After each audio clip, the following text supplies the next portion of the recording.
Prefiero tocar pesar la pieza más grande un bonito.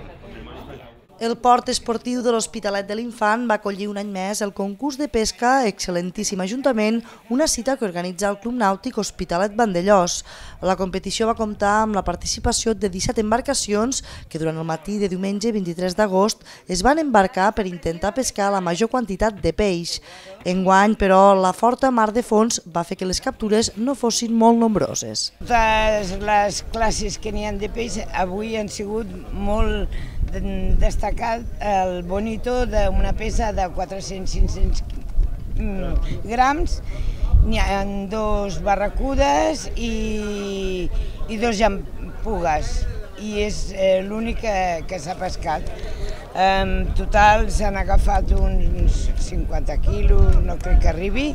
És un grup d'amics que d'alguna manera hi ha de Saragossa i hi ha del poble, hi ha molta gent del poble, però ens coneixem tots, o sigui, el bo és que arriba un i ai, què portes, què has fet, i és divertit, és un grup d'amics en el fons. L'embarcació andorrana Canòlic 2, amb Òscar Rodríguez al capdavant, va ser la guanyadora del concurs amb 4 quilos de peix.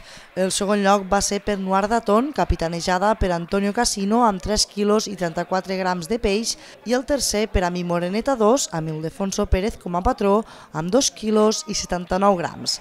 Santiago Salinas, de l'embarcació Pirula 4, es va emportar el premi a la peça més gran, que va ser una barracuda d'1 quilo. Primera hora hem picat una mica, hem tocat 4 peces i després venint ja hem tocat 2 altres. I bueno, tampoc és un gran dia de pesca, però bueno, ha anat bé.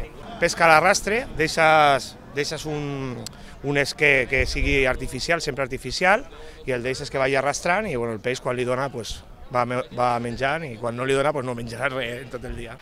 La jornada de pesca va finalitzar amb un dinar al restaurant nàutic de l'Hospitalet de l'Infant amb els participants del concurs, els membres del Club Nàutic, així com diversos representants de l'Ajuntament de Vandellòs i l'Hospitalet, com l'alcalde Alfons Garcia o les regidores Cristina Borràs i Lídia López, que van realitzar l'entrega de premis als guanyadors.